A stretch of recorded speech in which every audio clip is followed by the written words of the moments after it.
So here's question 14, and it's the old time series question, worth a massive 14 marks, but they're generally quite big, these fellas. So what have we got? The table shows the number of sprinkler system installed by a local business over the past 4 years. Not quite true. Let me zoom out to show you the table here, and you can see we're actually only given 3.5 years worth of data. The last year is just half a year. And for some reason, I don't know why we're given this data, because it's not actually referred to or used in the rest of the question. We don't do anything about 2020. Anyway, always good fun to see what the examiners get up to when they write these. Quite often it's nonsense. Right, let's carry on. So the first part of the question says calculate the value of A, B, and C. Let's go back up and have a look in the table here. So the value of A, we know that if we average these four numbers, we get 14. So if I grab a calculator, head back into main here, then let's just move that over. What have we got? The way I'll do this is take the 14, and maybe I'll park it over here. I've got the 14. Wait, no, I haven't. I've got the 14. I'm going to multiply it by 4 and then take off the 18 and the 11 and the 17. That's normally the quickest way. So looks like A is 10. To get the value of B over here, we simply divide 18 by 14 and turn it into a percent. So here we go. 18 divided by 14 multiplied by 100. And that's given us 128 point. Notice the numbers here are 1 decimal place, so we'll give it to 1 decimal place, 128.6. And then for C is simply the average of these four numbers, and we can probably add them up on our head. We've got 10, 20, 30, 40, 2 5s makes 50, and the other 7 is 57. Divide that by 4, and we've got 14.25 for the value of C.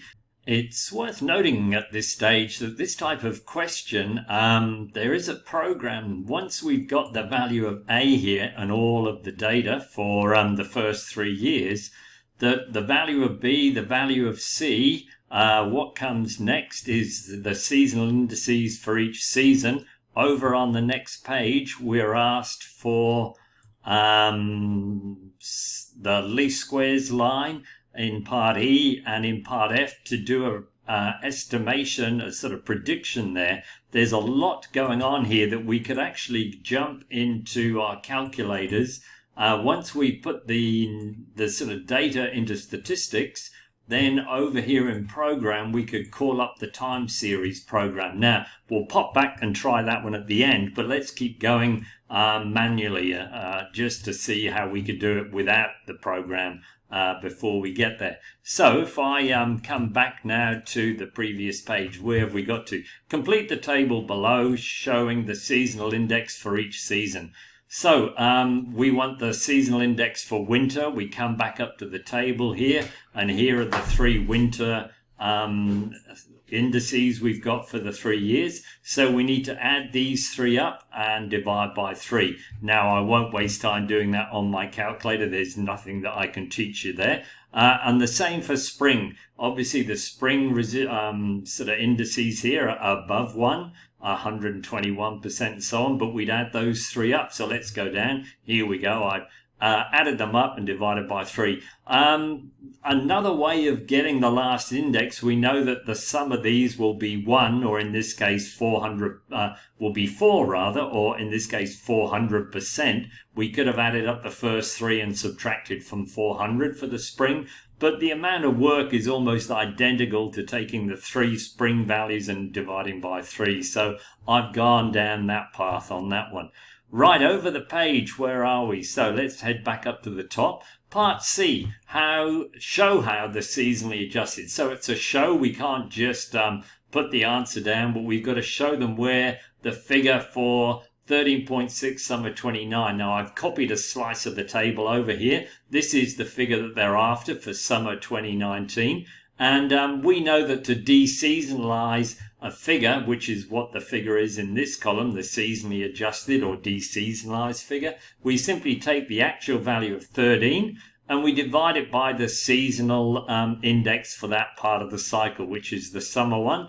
And here it is in the table, 95.8. So we take 13, divide it by 0.958, and we've got 13.6 when we round it to one decimal place. So there's our 2 marks there. Part D, which season could more employees be given annual holidays with least disruption to sprinkler installations? So we can see that in winter, the seasonal index is much lower than all of the others, which tells us that that's the quiet time of year. So that would be our answer there. We're going to choose winter because the seasonal index is lowest in this season. And then part E, determine the least squares line. Now this gets a lemon just for why do we have to put all 12 pairs of numbers into our calculator to get this line, because all we actually have to do in part F is then use the line to do a prediction.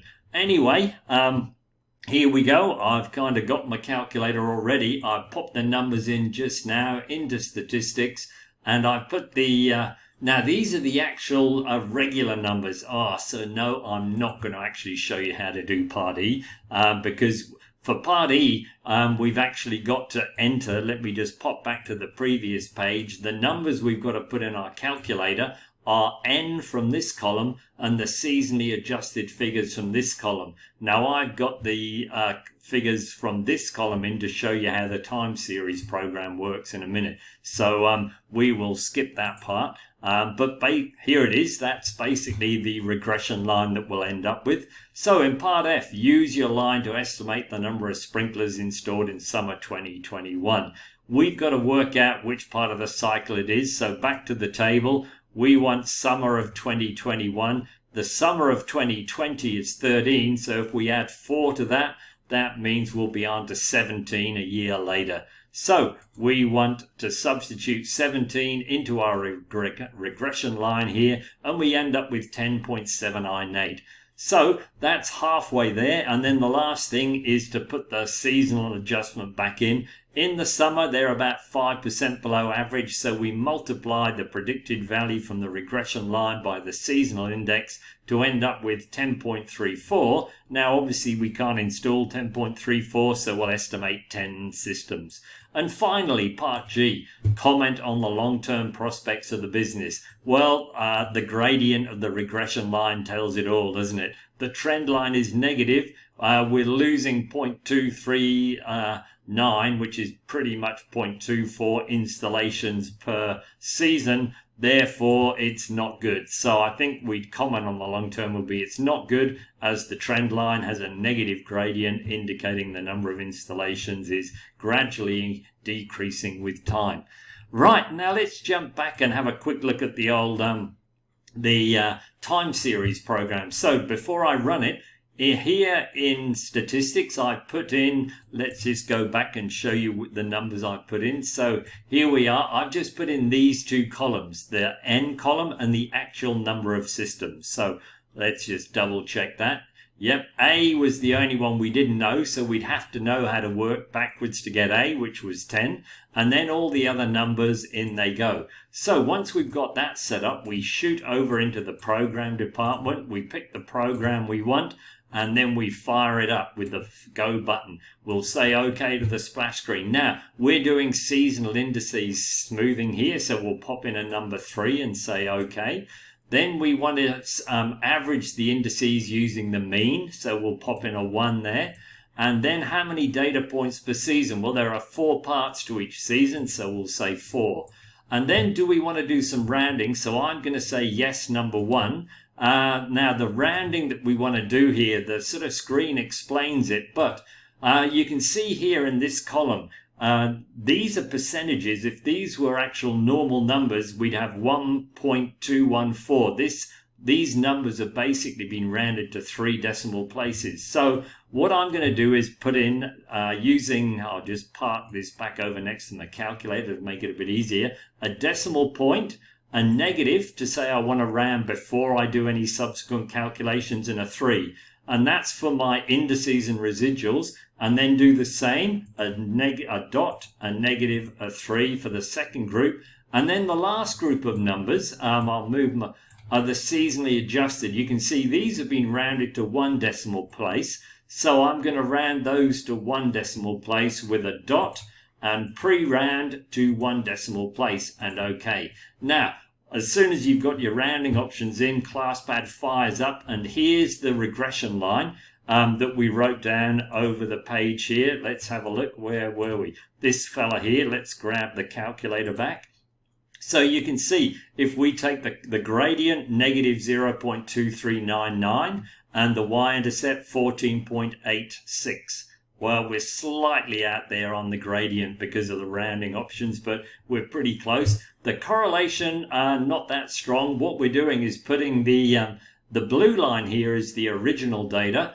The little red boxes are the, there's one that looks a little bit odd at the beginning there, but anyway, the red boxes are the deseasonalized data, and then the green line is this regression line. So to carry on, we're going to tap the little button next to the battery. Here are our seasonal indices. Let's go check how we did on them. So back at the bottom of this page was our table of seasonal indices, and how is my calculator doing?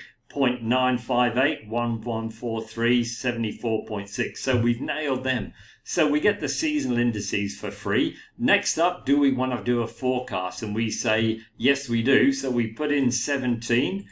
Oops, I've got to tap into the box and pop in 17. And then let's go back to that last part where we did the predictions. So we want to substitute 17 in. Let's have a look.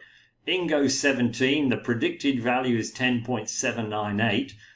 The seasonal index for that time of year is 0.958. We multiply these two together to get 10.34. And so that's a quick way of actually doing this question. If you realize you're going to have to calculate the regression line anyway, then the program TimeSII will actually calculate the regression line through the deseasonalized data. If you wanted to do a second forecast, when we tap the little play button, you get the option. Otherwise, if we just leave it blank and tap OK and say done, then over here in list 3 are the deseasonalized values, and there's more data as explained down here. So that's the old time series program.